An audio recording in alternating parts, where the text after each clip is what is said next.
can mute yourself before we get started. All right, so we are live here at MintPress News, and we appreciate everybody joining us today for this live stream. We were supposed to actually record yesterday, but I have not been feeling that great, and I'm a little bit under the weather. I'm giving everybody like a notice about that in case I go on like a coughing spree. But anyways, thank you all for joining us today. Today, we're going to be talking about a lot of really interesting topics that will tie us all back to this really outrageous and unhinged video that Trump released on his social media page this week. It's been quite an interesting place that we've kind of come to where this video has been released. We're living in extremely turbulent times. The US media apparatus and politicians in this country have been very busy carving up Syria, selling us another humanitarian, color revolution, balkanizing a once proud nation, and are supporting Israel's attempts to annex the entirety of south of the country. Israel has switched to focus to the West Bank and even further with rumors of a wider war against Lebanon and Iran circulating. The drums of war are beating once again, and this time it's all in favor of Israel's expansionist agenda in the region. And that sentiment has, of course, been backed by pro-US, pro-war, pro-Israel media around the world. The big winners in any such war would be, of course, the high-tech US military-industrial complex, who stand to make billions of dollars supplying the Israeli war machine with the machinery it needs to continue its destructive course. Companies, of course, that I'm referring to are the likes of Palantir, Raytheon, and Lockheed Martin. And in the last year, we witnessed Israel commit an unprecedented and horrifying genocide in Gaza. And we saw these companies profit greatly and play an integral role in allowing Israel to commit this genocide. And yet it has recently come out that so many of those media outlets so loudly backing US and Israeli imperial ambitions are actually quietly funded by the US government through USAID. And so we recently found out that, Trump had cut off some of that funding from USAID to go to those news organizations. And we're going to be talking about that as well. So today I am joined by Robert Inlakesh. He is a MintPress staff writer. So welcome, Robert. And we're also joined by Alan McLeod. I think they're both muted at this moment. Alan McLeod, he is our senior staff writer and investigative journalist. So thank you guys so much for joining us today. But before we get started, we are actually going to head right into this AI video that Trump uploaded to his social media pages of his Gaza Riviera plan. It was quite obvious it was referring to his Riviera plan that he had been talking about during his Trump presidency, when his son-in-law, Jared Kushner, who led the normalization plan between Middle East countries, Gulf countries specifically, and Morocco, to support this plan to modernize the Gaza Strip and make it into somewhat of this like Dubai-style strip with high towering buildings and yachts, and just making it into this kind of elite billionaire club. And I'm going to play this video. I know that everybody saw it, and I'm sure everyone watched it multiple times. We're going to play this video once again.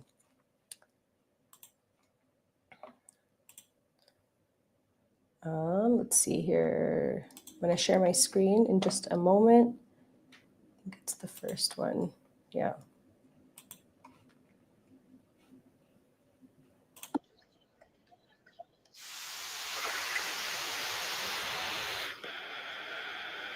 Golden future, a brand new life. Feast and dance, the deal is done. Trump Gaza, number one. Trump Gaza, shining bright. Golden future, a brand new life. Feast and dance, the deal is done. Trump Gaza, number one.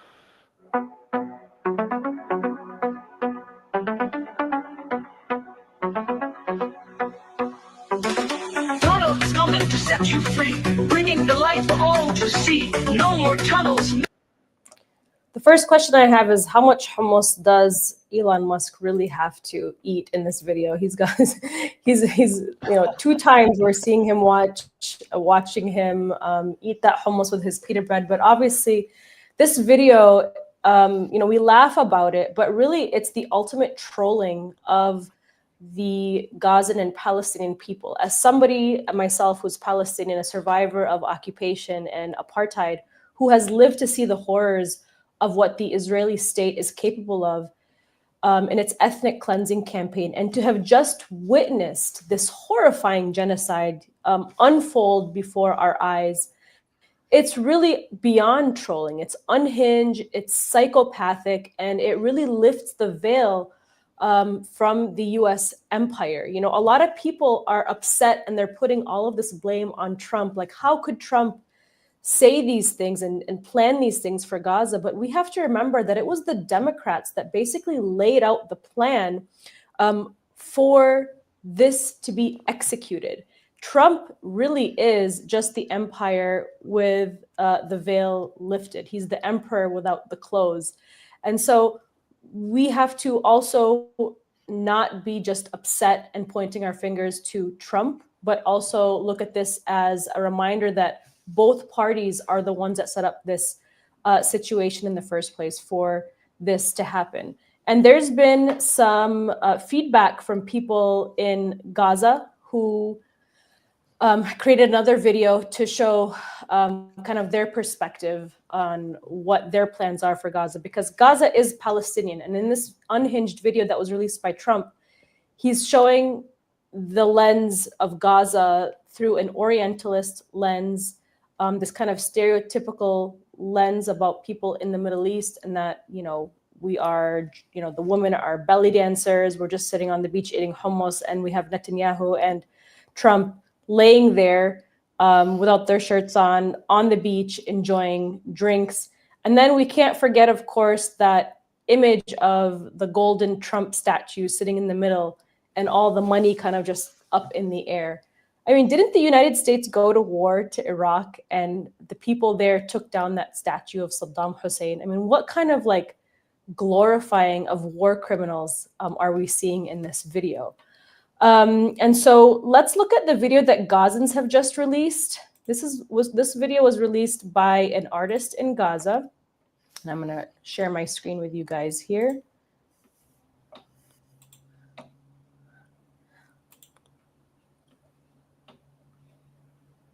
Oh, this is the wrong one. Delete that one and share the other one. Sorry about that.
Gaza is ours, forever strong.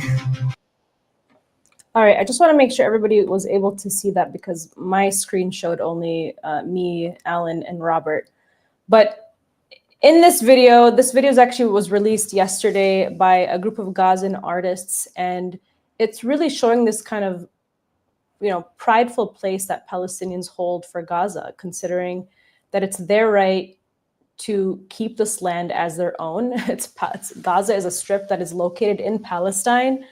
And for Trump to release a video showing that him and Netanyahu and Elon Musk are going to be profiting and rebuilding it through this, lens of this Western idea of what Gaza should look like, is a form of colonialism. I mean, that's kind of been the plan from the very beginning. The United States in its warfare against Gaza has been acting as a colonial actor, not just Israel, but being backed by the most influential colonial actor today.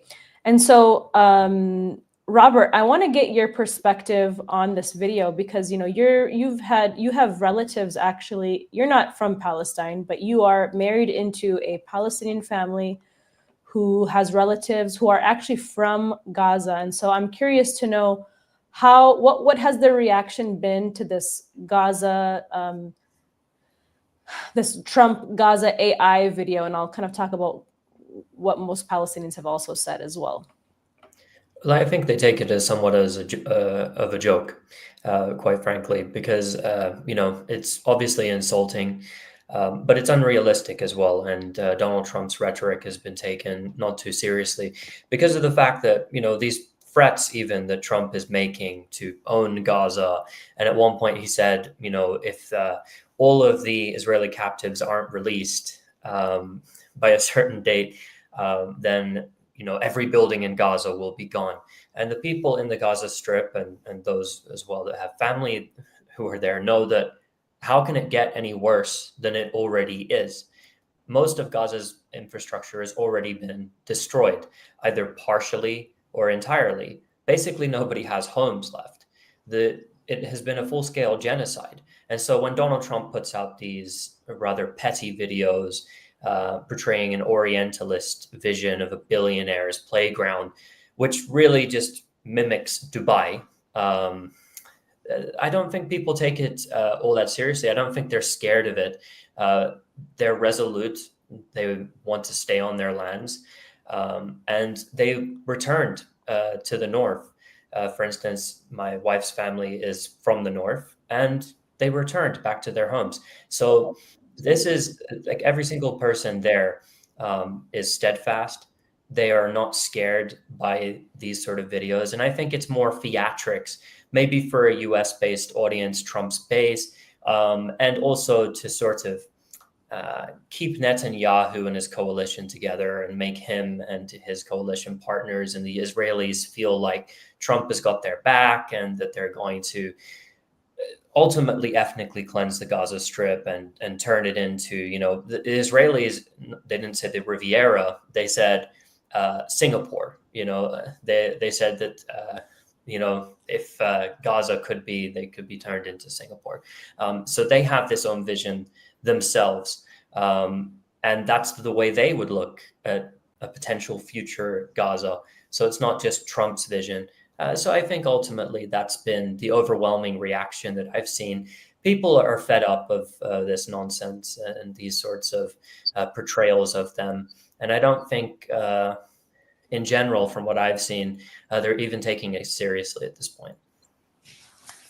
Well, what's really interesting when we look at this video, and I know that's not actually the main topic of our conversation today, but it's just so outrageous that this would be released on the President of the United States social media pages. But Trump supporters have flooded his page on this video in the comment section. If you go on his Instagram, for example, and they're saying, Trump, what is this? This is so inhumane. This is outrageous. Like, this is not what we voted for you for. This is not what we want you to do. This is not America first. I'm questioning why I supported you in the first time. And so we're seeing a lot of pushback as well from Trump supporters. And I think a lot of the people that did vote for Trump, really believed in his message, I guess you could say, in terms of putting America back first. And they really believed that with him. Obviously, these people didn't see his first 4-year terms when he served before and saw that that's really not what Trump is all about.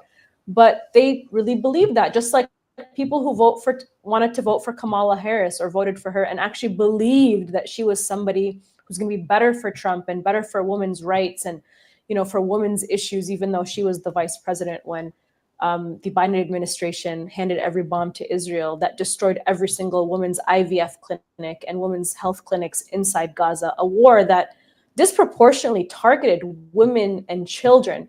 And so once again, we're seeing how American voters are just so out of touch with like reality in terms of like what these politicians actually represent and their actual policies.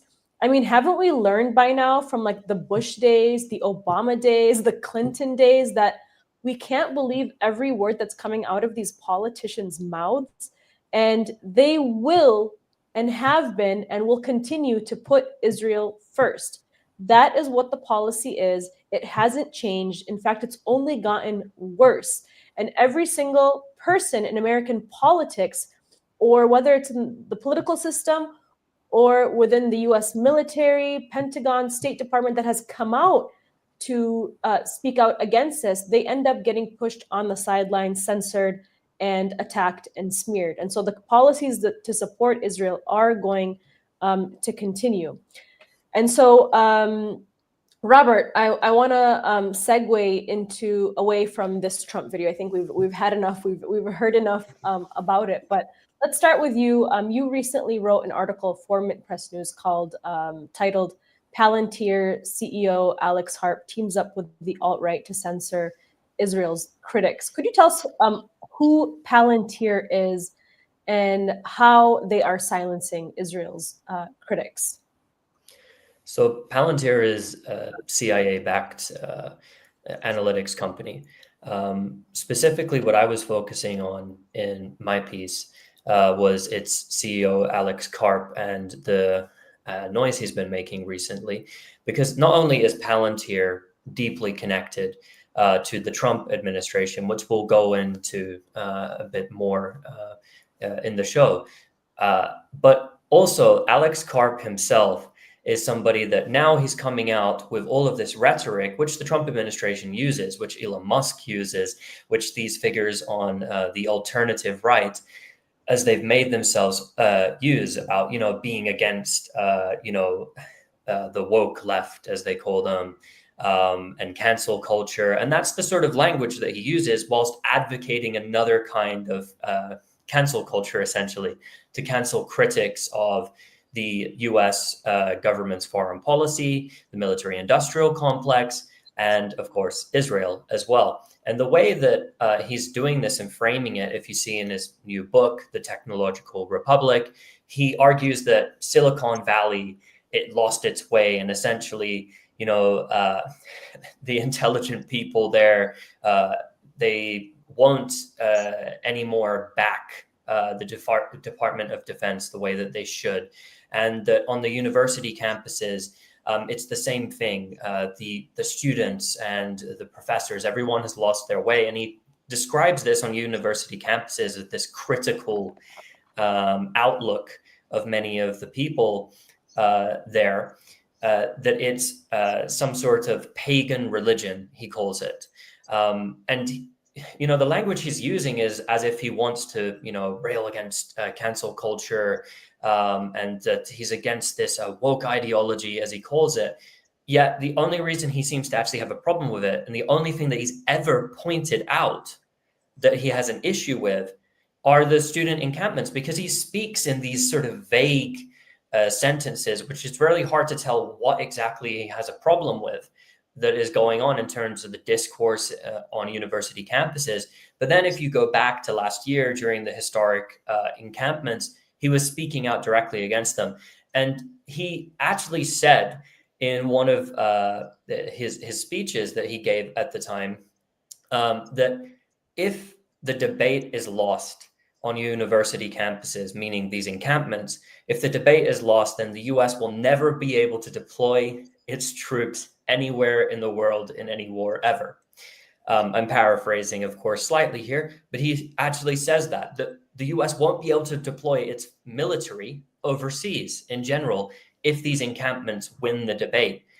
But what he's actually advocating, of what the background of that is that they wanted to prevent these encampments. The Trump administration has been very much open about that.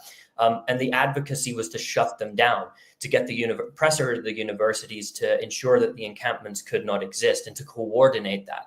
He doesn't explicitly say cancel them, but he's very, very clear in that these are anti-Semites and, a lot of name calling.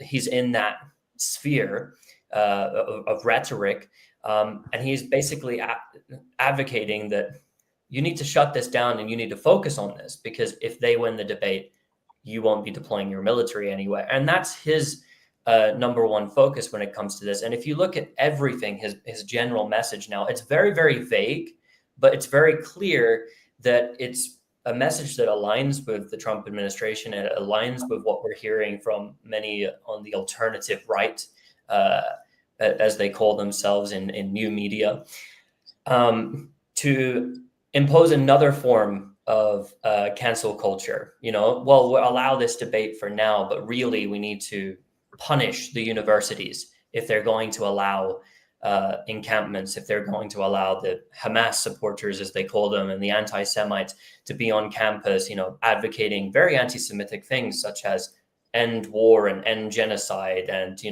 save children and bring aid into Gaza, very, very problematic things that these students are advocating. And that's what he takes an issue with. And we see that this is something that it's not just Palantir, but Palantir is jumping on this, right? Alex Karp is jumping on this and using that rhetoric of like, yeah, we're against these woke lefties and we're against, this cancel culture from the left perspective, but only when it comes to like anti-war stuff, or anything that's going to benefit the working class. Then they take an issue with it. Otherwise, we don't actually see him calling out anything specific other than this. So on this point that you are making about the alt-right, I actually wanted to show everybody a video from Russell Brand's show. There's been like this remaking of Russell Brand, but in fact, the video was taken down from his page. And it was because it was so horrible. It was his response to Trump's video, I know I said we're not going to talk about it, but it's just like a perfect example of somebody who has kind of been leaning more towards the right recently. And we've been watching in real time, like the remaking and this evolution of Russell Brand. He's a Christian now.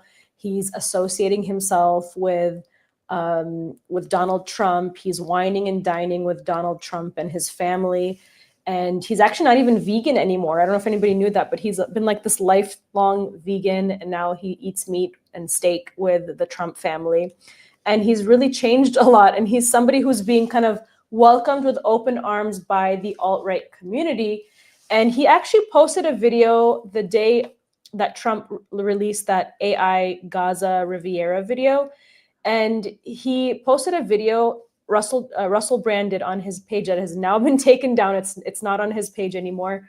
And he basically said like, wow, look at how principled Trump is and how brilliant he is in finding great ideas for Gaza. And then he went on, I'm actually on his page right now. I'm going to play this video. I have not watched this video, so I'm going to be playing this video now and watching it for the very first time with everybody else. But this video is looking like Russell Brand is kind of trying to make up for the video that he posted 2 days ago in response to that Trump AI video. And the reason I think he's making up for it is because in the comment section, I was going through the comments, a lot of people who are Christian in the West who are saying, Russell, how can you support what Donald Trump has been doing in Gaza and his plans for Gaza when Israel has been wiping out Christians? Because, Russell Brand has been presenting himself as this, Christian and Jesus Christ is everything. But we all know that the most historic and the native Christians of the Middle East are actually from Palestine, and they're being wiped out and their churches completely bombed and destroyed, and the communities massacred, killed, wiped off of the earth by Israel and its war. So let me play this video really quick. I'm trying to manage like 3 screens here. So I'm trying to get this. Where did it go? All right, I lost my screen. 1 second. And this is, of course, all relevant because we are kind of watching this alt-right, like people on the right are pushing back against Trump. They're pushing back against Israel's policy, but now we're seeing this very big, propaganda campaign to push these policies towards people in the right. So here's this video. Again, I have not watched it yet, so we're going to watch it together. In England. Unfortunately, it's how Instagram is. All right.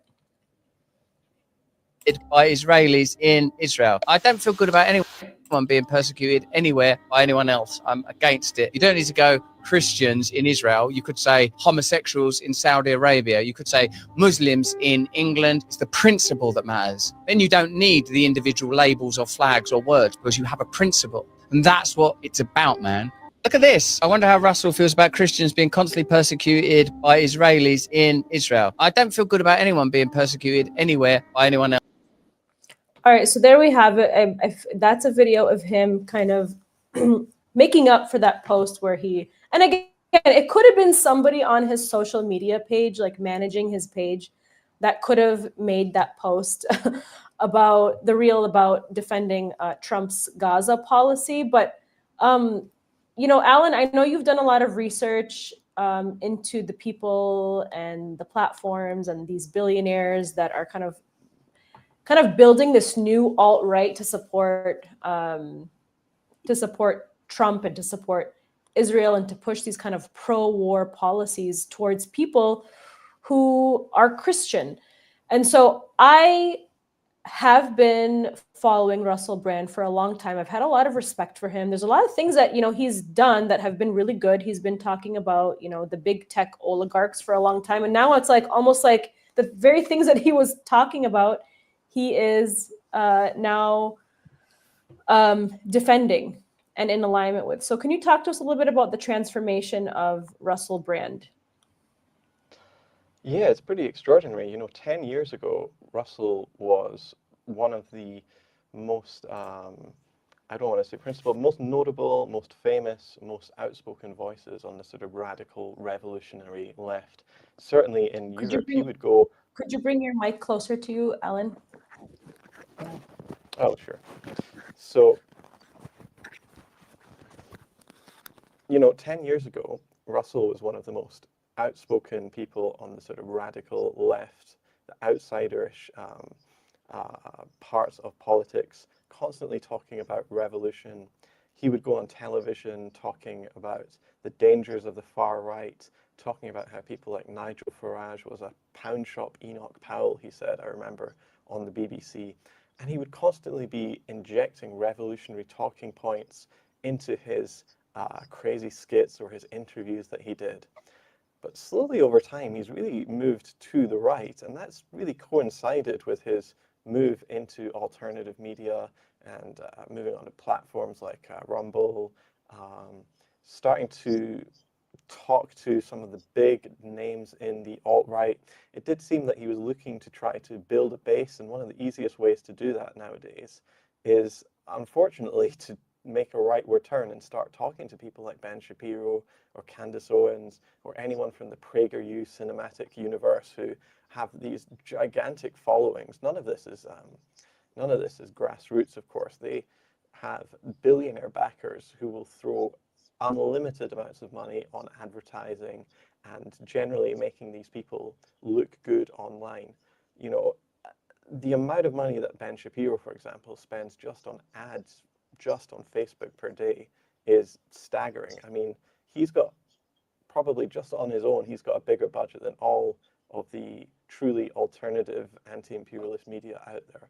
So the money is there, the audience is there, and I think Brand moved in that direction. Certainly, I mean, the cynic might say the sexual assault allegations might have played some role in this to the point where he might want to just sort of find a new tribe before those came out.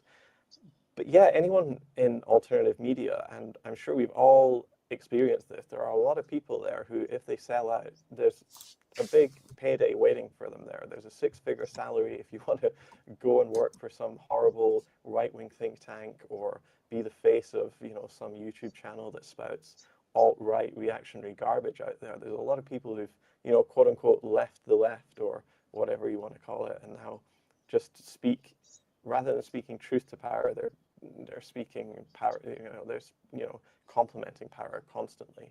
So this is all going on, and some of these backers out there have, as I said, an unbelievable amount of money, and one of them actually is connected to what Robert was talking about. One of these people is Peter Thiel, who has invested in a lot of these alternative media platforms like Rumble, etc. There is a fantastic amount of money out there, and I think Peter Thiel is actually influencing alternative media in a way that a lot of people don't perceive. He is somebody who, as Robert has been talking about, is kind of like an AI war criminal. His company, Palantir, is deeply involved in the Israeli destruction of Gaza, but he has his fingers in so many pies, and one of them is alternative media. And so just as Palestine is a battleground, so are the networks of communication. The internet is also a digital battleground for the battle of ideas. And that is where billionaires are now funneling their money, throwing huge amounts of cash at this problem to try to prop up reactionary ideas so genuine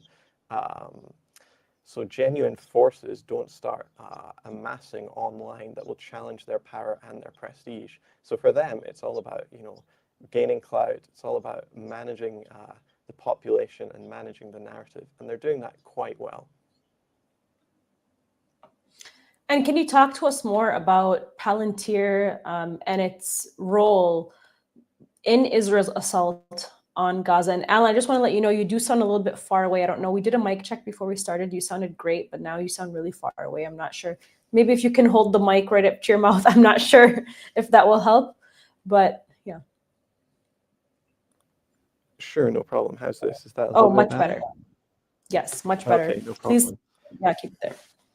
So yeah, no problem. I mean, I think what you said is crucial. I mean, Palantir is really one of the cornerstones of Israel's attack on Gaza. At the height of the onslaught in January 2024, Palantir announced that it had entered into what it called a new strategic partnership with the Israeli Defense Ministry, which would, quote, supply technology to help the country's war effort. Both parties have mutually agreed to harness Palantir's advanced technology in support of Israel's war-related missions. Josh Harris, the company's vice president, said that this strategic partnership aims to significantly aid the Israeli Ministry of Defense in addressing the current military situation in Israel. Palantir is, of course, widely assumed to be part of Project Lavender. The group has long provided the Israeli military with vast amounts of AI hardware and software.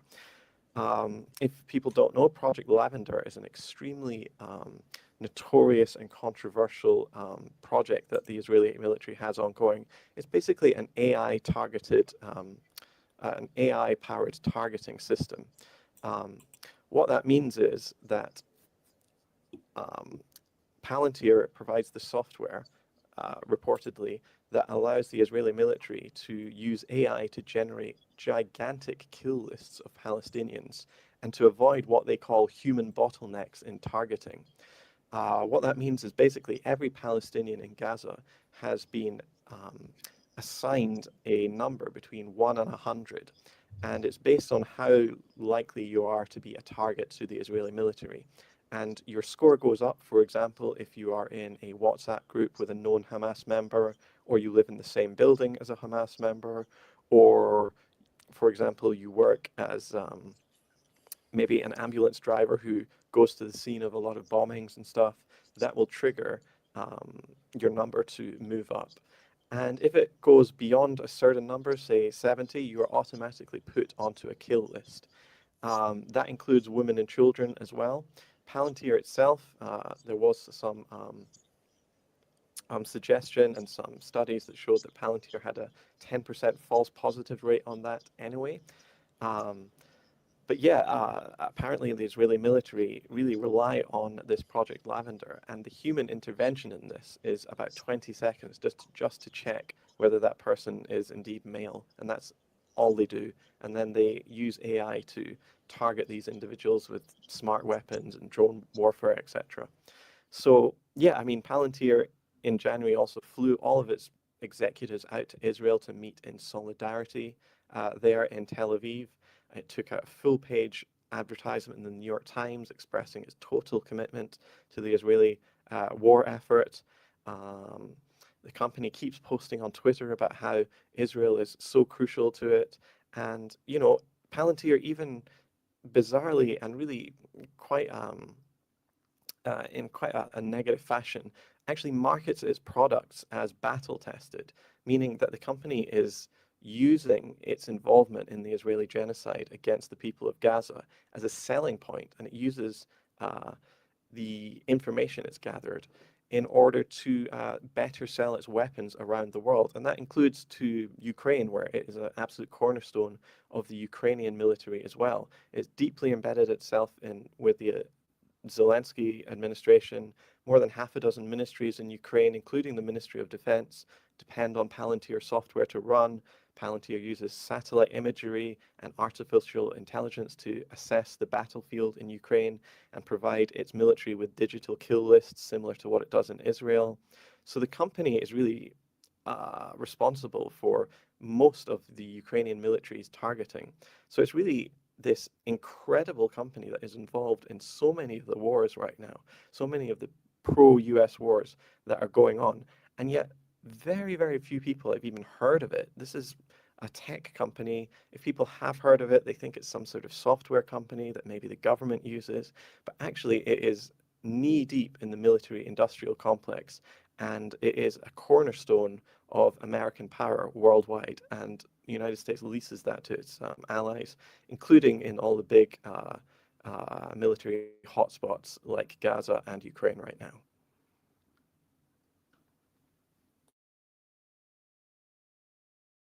Musk. We can call him Hey, a big tech bro. Yep. Yeah, you muted yourself for a second there. Oh, sorry about that.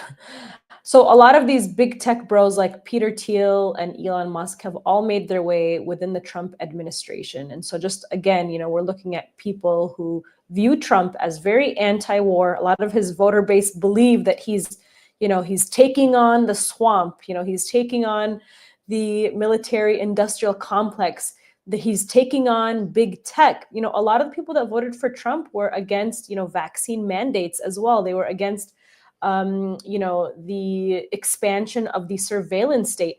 You know, and a lot of these people that supported Trump, you know, we probably agree with a lot of things that they stand for, but there's, again, voting for somebody who says one thing, but is actively doing something else. And so, Robert, I want to turn to you, and I want to know more about this technology that Israel is using to surveil and oppress Palestinians, and how that technology is coming back to the United States.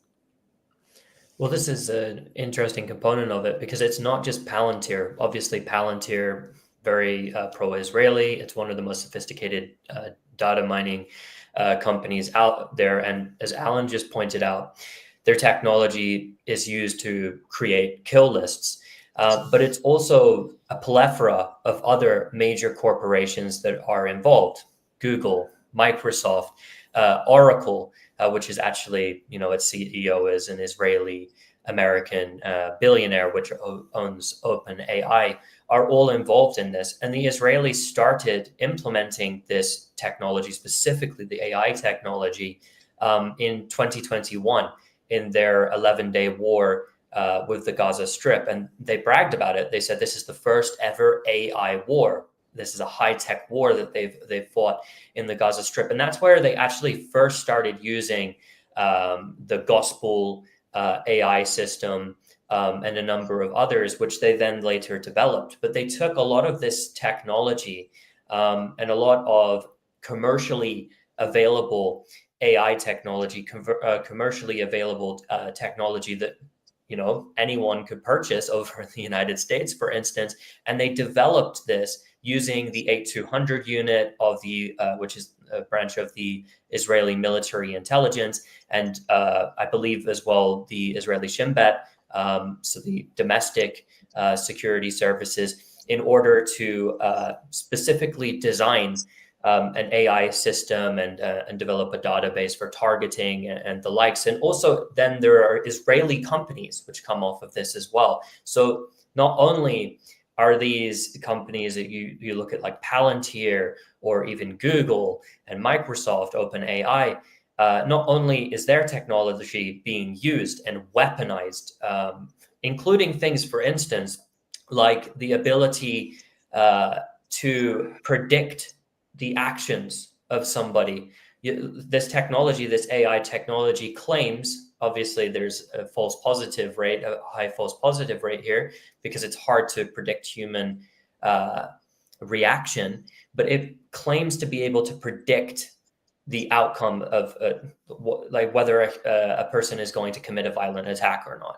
And so I believe this is something that you saw in action. There's this technology which was developed called Smart Gunner, Smart Shooter, I think, by the Israelis. We're going to watch it together. Yeah, go ahead. Yeah, and this is something that I believe you saw as well.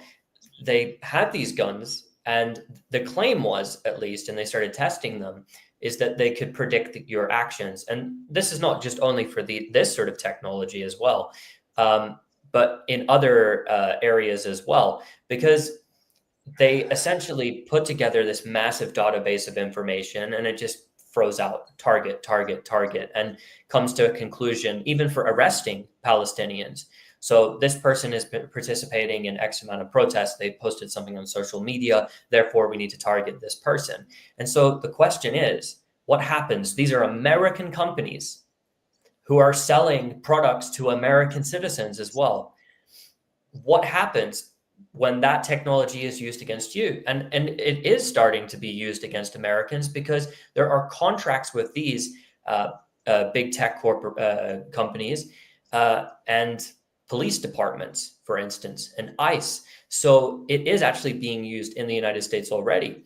And there's this massive connection, not only with the Biden administration, but the Trump administration now, which is investing huge amounts of US taxpayer dollars, hundreds of billions, into this technology, because they see this AI technology, as being the future. And so it's something that the testing ground may be Palestine, but it also could affect you back in the United States. And I'm glad that you broke that down, because I don't really need to give much intro then to this video that I'm about to share. It is 9 minutes long, and we're going to watch the whole thing, because in this documentary, I actually was in Palestine. I traveled to Hebron, and I basically saw everything that that Robert just broke down for us, including an AI smart shooter. And I also saw the smart cameras that were scanning people's faces to create this sort of database that Israel has called Wolfpack, to create a database about all things about Palestinians. And these are the same kind of technologies that are being used in Gaza to monitor and know where every single Palestinian lives, and to monitor them and to know like everything about them before they enter a checkpoint. So we're going to watch this documentary. I'm going to play it here, and hopefully it's going to present properly. So this documentary is something that I filmed and produced in Hebron in the West Bank, and it is up on our YouTube channel. We uploaded it like a while, like maybe, what's it, 2 years or a year and a half ago? Yeah. So here we go. Oops. Why is it not presenting? This is Hebron, known to Palestinians as the city of Al-Khalil. This is the West Bank's largest and most populated city. Hebron is dubbed by Israel as Hebron's smart city, where the apartheid state tests its draconian surveillance technology on the Palestinian population as part of what is called the Wolfpack surveillance system. This is a vast database that includes all information about each and every single Palestinian, including where they live, work, go to school, who their family members are, and if they are wanted for questioning. Palestinians in Hebron are the most surveilled people on the planet. And wherever I go as Palestinian, I can see there's cameras. But those cameras, it will never make me innocent. But something very important, what make me feel uncomfortable, while I'm crossing through the checkpoint, the soldier asked me to look at the camera. Izzat Karaki is a Palestinian activist with Youth Against Settlements, a non-violent direct action group that educates Hebron's youth on how to resist occupation and apartheid through media and advocacy work. During my visit here, I was immediately struck by the dozens, if not hundreds, of cameras dotting each street. These cameras are installed by the Israeli military on light posts and on the rooftops and sides of buildings. These are face-scanning cameras called Red Wolf to help Israeli soldiers identify Palestinians at checkpoints, even before Palestinians present their ID cards to cross through. These cameras are also used to monitor Palestinians' movement and daily life. Soldiers then use the Blue Wolf app directly from their smartphones to access the Wolfpack database on Palestinians.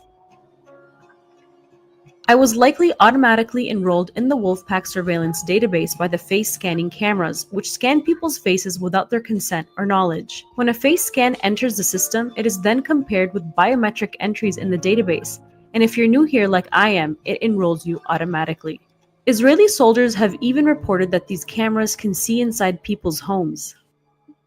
So it's not that much easy for them to handle with all the difficulties we are facing, and fence, closure, checkpoint, soldier, cameras, watchtower, everywhere. So many people, for me as Palestinian, while I'm living here, I cannot avoid from this kind of thing. I have to see it every day. It's in my daily life to see soldiers, settlers, checkpoint.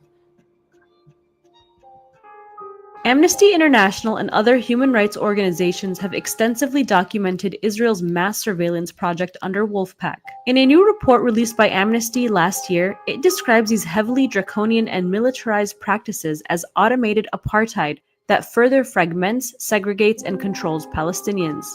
This invasive surveillance technology that targets and monitors Palestinians compounds an already existing segregated system of apartheid in Hebron, where the city has been split into two zones, H1 and H2. The two segments of Hebron are separated by a militarized checkpoint that allows for the maintenance and expansion of an illegal settler settlement right in the middle of Tel Ermeda neighborhood that overlooks the Palestinian city's market. This is where Youth Against Settlements was born after a Palestinian building that was initially occupied first by the Israeli military and then later by Israeli settlers.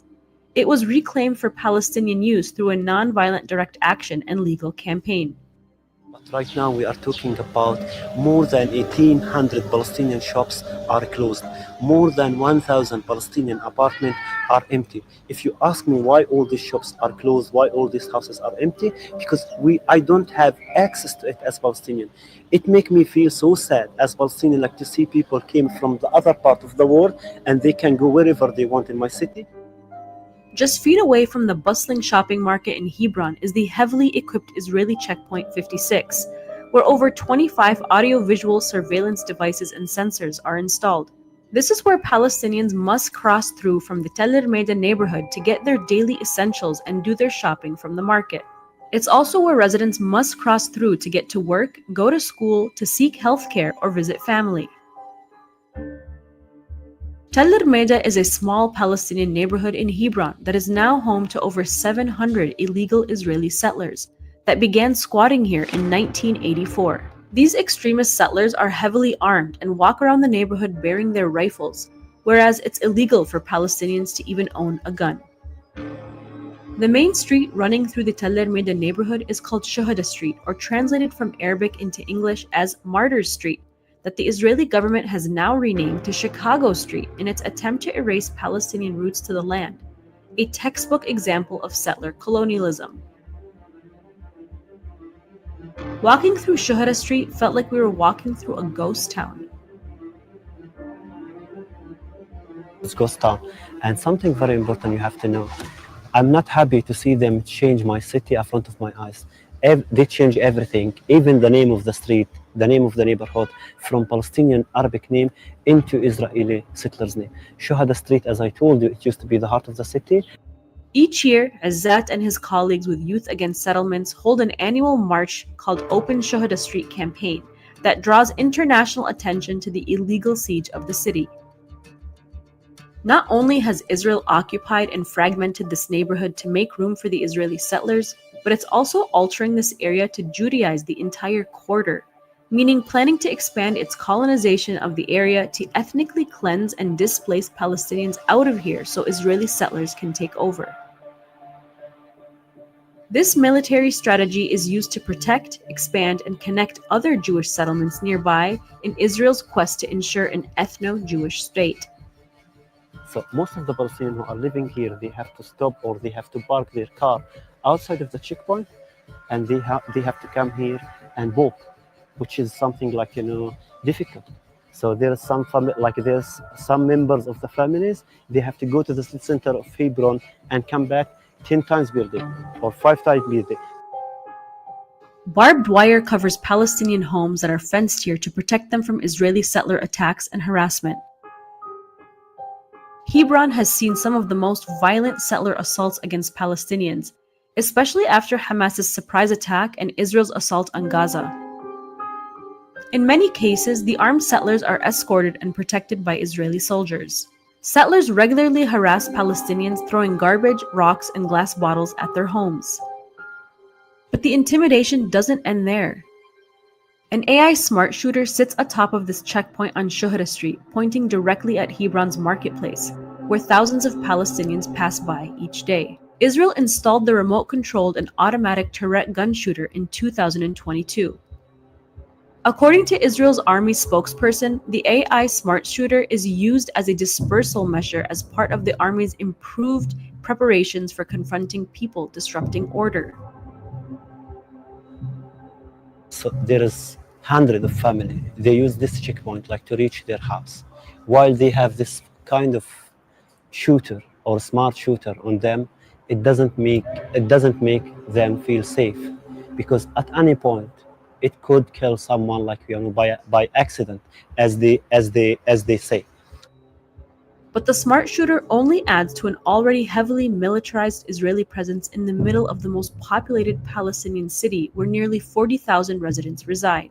Passing through this checkpoint was intimidating and a very terrifying experience that left me, a Palestinian American visitor, shaking. As for Palestinians who must cross through here every day, the AI smart shooter has left residents feeling anxious to walk through their own neighborhoods. Since 2019, the Israeli military has been expanding its surveillance tech to monitor Palestinians, but it's in Hebron where the Israeli military tests its latest facial recognition technology before selling it on the international market and using it in Gaza. Just as Gaza has become a laboratory and showroom for Israel's battle-tested weapons, the success of the Hebron Smart City facial recognition technology and database through Wolfpack to track Palestinians will be used for Israel to continue to profit off of its illegal military occupation of Palestine and surveillance of Palestinian civilians. This automated apartheid only further establishes segregation of Palestinians and expands Israel's apartheid system and ethnic cleansing of Palestinians.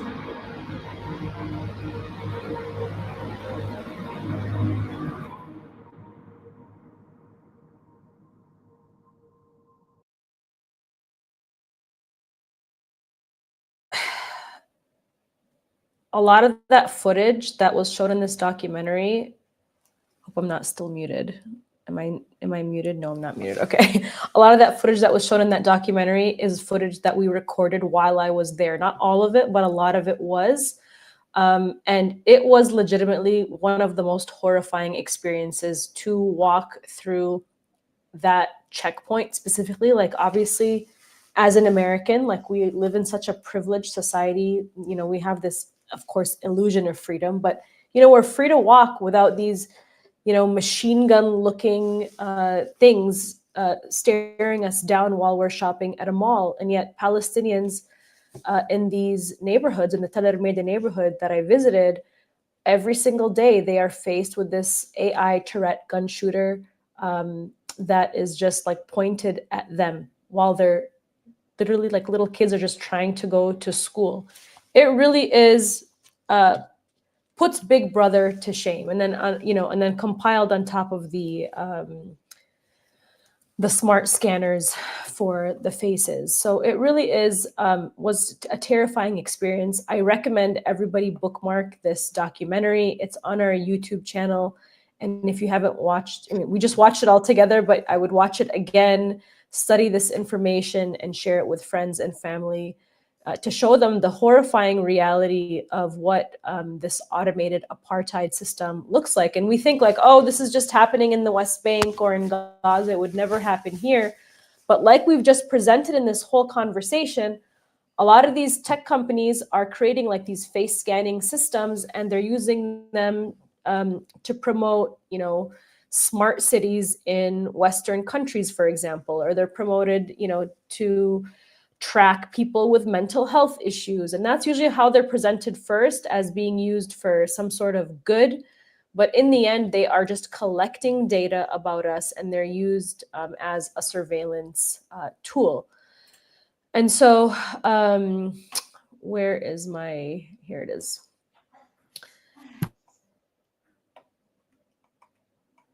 All right, so we're going to actually jump to a slightly different topic, which is talking about this USAID scandal. Trump cut funding from USAID, and it really is extraordinary how where am I here? How the U.S. government has penetrated our media. I mean, Noam Chomsky has famously said in the past that any dictator would admire the uniformity of the US media.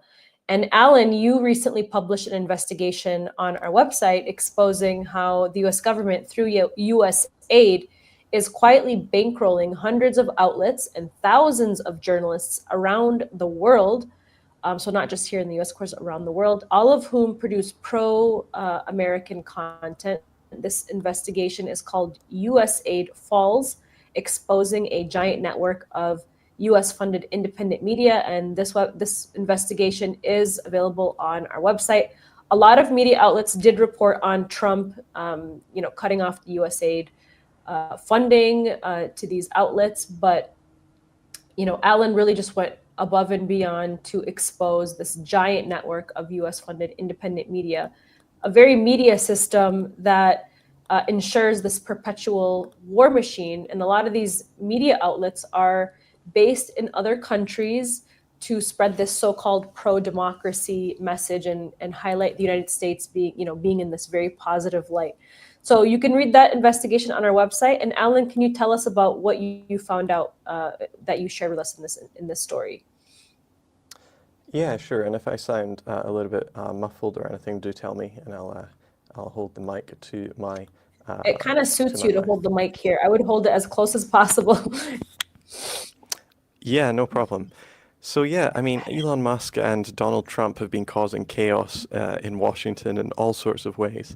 And one way they have been doing that is by cutting the funding for USAID, which Musk remarkably calls a viper's nest full of radical left Marxists who hate America.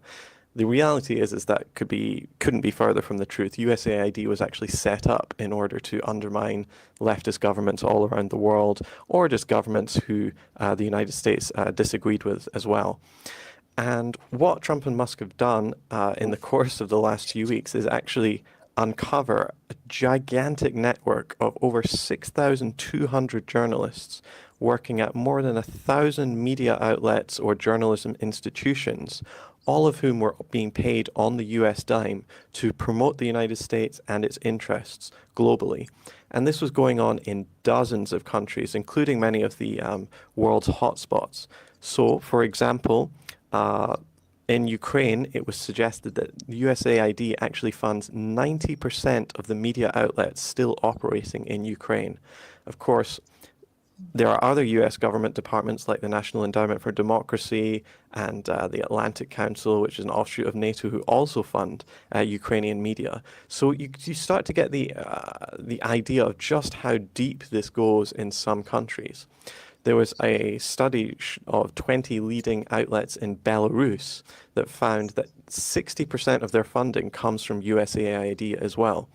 Cuban media, or at least the anti-government Cuban media, is also in a state of crisis. The Miami-based CubaNet outlet published an editorial asking readers for money, saying that we're facing these unprecedented challenges and that if you don't give us money, we're basically going to go under. And, you know, from country to country this goes on. There were similar reports coming out of pro-US Iranian media, media in Serbia, in Moldova, in Georgia, Syria, Venezuela, Nicaragua, basically anywhere you can think of that might be something of a hotspot. The United States has got itself funding these media outlets all over the place. It was also very interesting to see that as soon as USAID cut funding, a lot of the top people and social media influencers that were just promoting this very, very aggressive anti-China rhetoric suddenly went very quiet over the last few weeks, which also suggests something. Now, the way this has been reported, as you said, it has actually been reported in the West by, you know, most of the big outlets like the Washington Post or the New York Times, and even journalism outlets like Reporters Without Borders. But unfortunately, what they've been doing is they've been talking about this as, you know, USAID falls, meaning that independent media around the world is really in a state of crisis.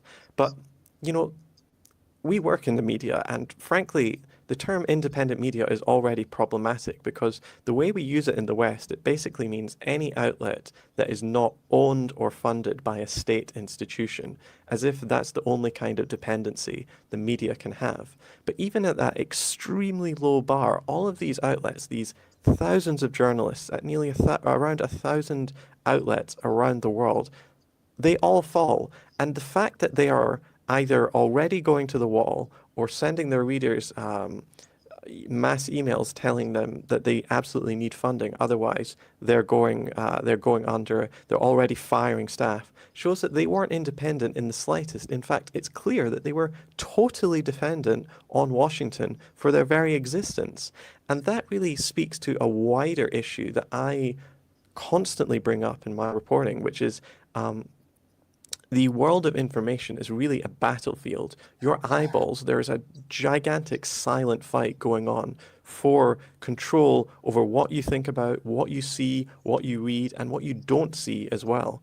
And this silent battle is absolutely raging. And we have to be really clear about this. We have to be critical media literacy analysts. We have to really be scrutinizing everything we read, seeing where it comes from, who the funders are, what its biases are. We need to know this kind of information. And the fact that the United States government, this is just one department of the United States government. We're not talking about the CIA, the NED, the IRI, all of these groups that also pump money into foreign news outlets. That these have been exposed at the drop of a hat just shows the enormous networks of influence the United States has over the rest of the world. No other country can come close.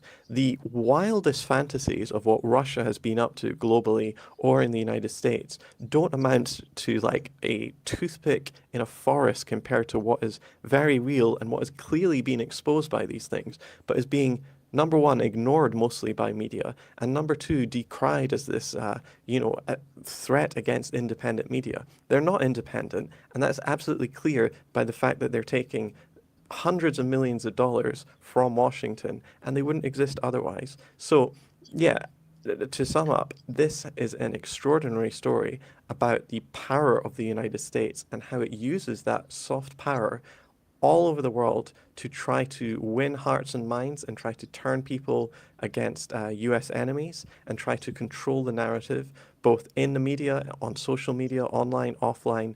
This is propaganda in action. And I think the quote that you summed up that you started with from Noam Chomsky really sums that up perfectly.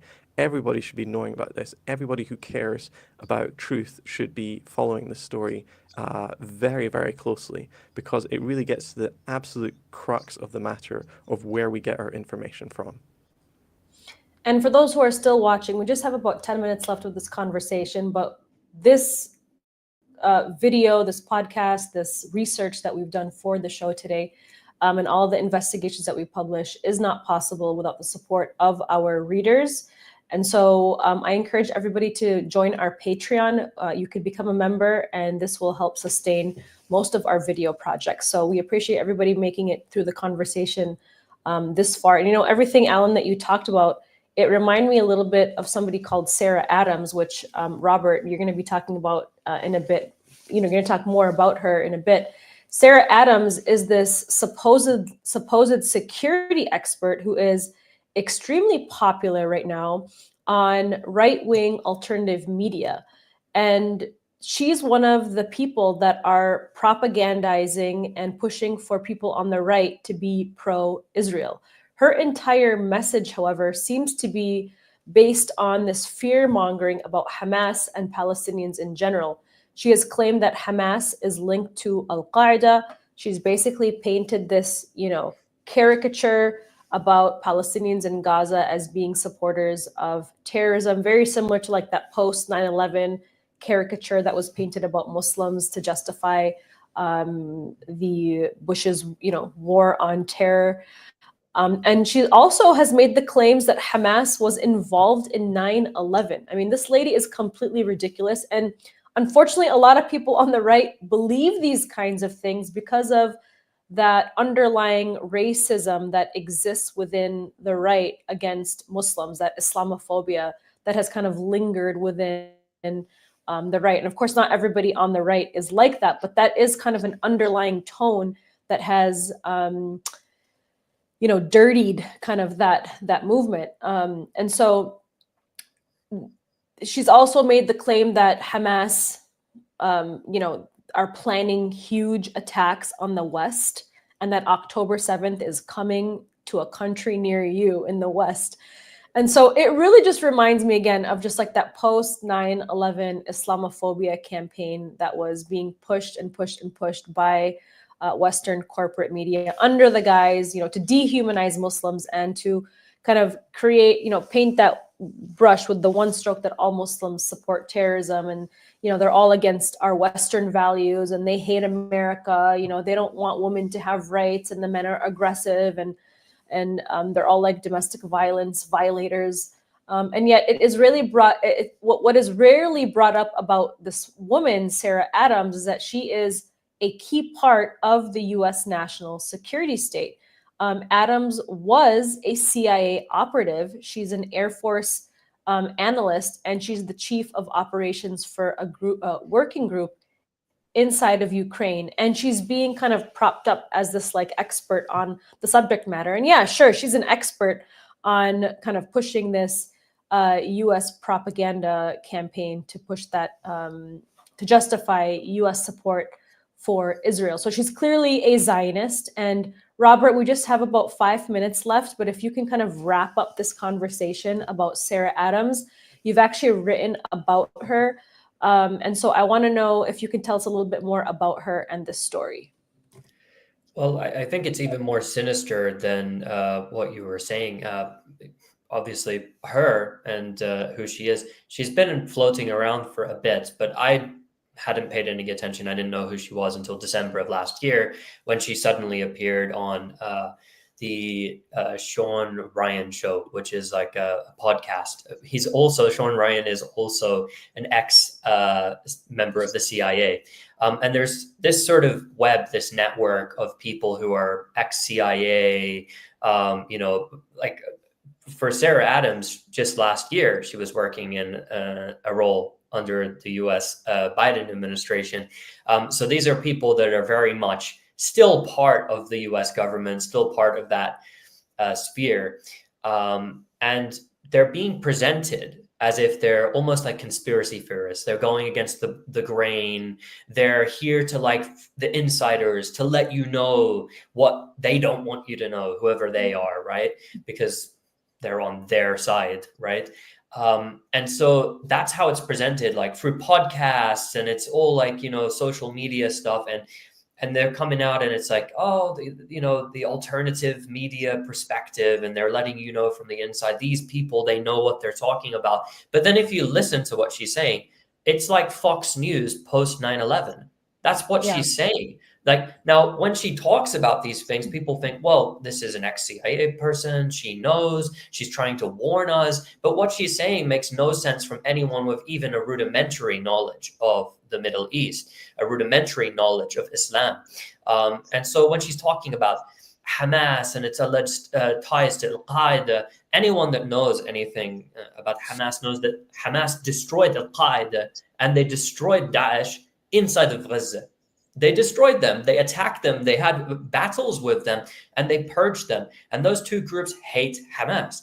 But she went even deeper on her social media, claiming that Mohammed Adif, and before he was killed, there were like 2 or 3 known pictures of him. How she would possibly have the information that he's connected to Al-Qaeda leaders and, trying to connect Hamas to this wider Al-Qaeda web of operatives. She was claiming specifically 2,000 militants, Al-Qaeda militants, are in the United States ready to do an attack. There's going to be these waves, these floods of attacks throughout the West. They're going to attack embassies. They're going to attack this and that and the other, and very, like, quite specific. And when you're listening to it, you're thinking, well, if she has all of this information, why has nothing been done? And isn't she notifying now Al-Qaeda that their plans have already been foiled and the CIA knows about it? Why would she be talking about this? And then she adds in, oh, October 7 was only the beginning, and tries to link Hamas to Al-Qaeda. And it just doesn't make any sense. I mean, now the Al-Qaeda offshoot in Syria, which has taken over Damascus, Hayat Tahrir al-Sham, they won't even allow Hamas yet to come in. It's not like they've invited Hamas in. So even the offshoots there, they don't have anything to do with Hamas yet. They haven't even allowed them to come into Syria. There's just no connection there, but she's making the connection. She's wanting to fear-monger, and it's pushing this Muslim scare narrative without directly saying the Muslims are coming. She's basically saying that. And that's what's happening here, is it's trying to make Americans, make Westerners scared of this Muslim attack, that they're all coming after you. And this was also in a time towards the end of last year where a lot of Muslim scare narratives were coming out, and people were talking about Muslims deceiving the public and having this mass agenda and doing taqiyya, which we won't get into now. And she's come in this wave of information. And what's important to take away from this, before we obviously finish off, is that it's not just her. She's one component of it. She got very popular. That YouTube video she did alone got over 2.6 million views, I think, very quickly. And then it spread like wildfire on social media, and it's being shared in these circles of other right-wing figures, other ex-CIA people, other people who are currently working, in positions tied to the US government, and private security firms, which are involved in everything from Israeli illegal settlements, all the way to projects in the United States. And this is now a web of alternative right, which is presenting you this narrative, or a set of narratives, which are supposed to be anti-establishment. That's how they frame it. Anti-establishment, alternative, but they're bringing you within that the exact same message as Fox News and CNN. But it's just through a different medium, using a different kind of rhetoric to push that point. But the point that they're, trying to get through to the audience, and playing on their ignorance often of the subjects which are being spoken about, relying on, CIA background or whatever expertise that they can claim. It's essentially, the old media into the new media. And that's what we see. And I think that's the important thing to take out of somebody like Sarah Adams and the others as well, within that network that she operates in. Wasn't it just so fun watching, like, just the hypocrisy? Like, okay, we have Sarah Adams and people like who are scaremongering about Al-Qaeda, but then we have official U.S. policy in Syria where they're bragging about Syria's on our side, and like Hayat Tahrir al-Sham, HTS now, which is a like branch of Al-Qaeda in Syria, of Al-Nusra Front, is being welcomed on the international stage. And people like Sarah Adams knows that, and she probably supports that kind of policy, because we know that a lot of the, through the Timber Sycamore program, a lot of these rebels received weapons directly from the United States. And so for people who don't know who Sarah Adams is, we're going to play this this video of her. Today I'm really having fun sharing videos with everybody. And I think it kind of, it helps us visualize and put these things into context. So let's share this. This is a part of your investigation. Actually, you posted this in the article.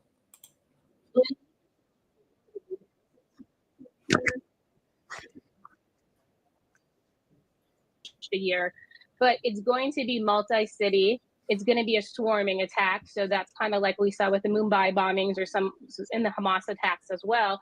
They're going to have about 10% of the attackers be suicide bombers, and they're going to bomb airliners. So there will be a very large scale attack on the U.S. homeland. Does it all occur in a day? I'm not sure, but the terrorists are already here. The plan is operational. Well, I know for sure Al-Qaeda has a massive terror attack. I mean, this is literally the kind of stuff that was being played right after 9/11 to prepare Americans for the wars in Iraq and Afghanistan, two devastating wars that, I don't think people talk about enough these days, but they really set the tone for what U.S. empire truly represents. I mean, the United States, we look at what Israel has done in Gaza and we're like, this is just psychopathic, right? But really what Israel did in Gaza is exactly what the United States did in Iraq and Afghanistan. The United States targeted journalists. They killed women and children. They used chemical weapons. They targeted the electrical grids, the roads, the main highways. And they, fought and massacred people, local Iraqis who resisted U.S. imperialism there, and the same thing in Afghanistan. So, like, we're just seeing everything just play out over and over again. It's all the same policy. What Israel has done in Gaza, this genocide, is just, an outward expression of what U.S. imperialism truly is. And so when we watch people like Sarah Adams, fearmonger in this way, it really makes you wonder, like, what is the U.S. planning next? But, even without Sarah Adams, the mainstream corporate media really does like this soft propaganda in pretending to care about human rights and pretending to care about women and to pretend to care about like education and like all these like, these things that sound really good on paper, while they're still pushing so much racism and xenophobia and Islamophobia. You just have to be able to read between the lines. And I hope that people, I know that people who are reading and watching MintPress, they don't listen to NPR. Or if they are, listening to NPR or watching CNN or MSNBC, they have the ability to read between the lines of what these news anchors are saying. And when there are people who are allowed to critique, U.S. imperialism on the networks, they only scratch the surface, really. I have yet to see somebody who is able to take on the war machine the way that we do within independent media. So we thank everybody for joining us today. We hope that people will join us on our Patreon to help continue to fund our research, investigations, and our projects, especially these podcasts. They're 100% funded by our members on Patreon. We thank you guys, and we hope to see you all next week. Thank you, gentlemen. Thank you. Thank you. All right.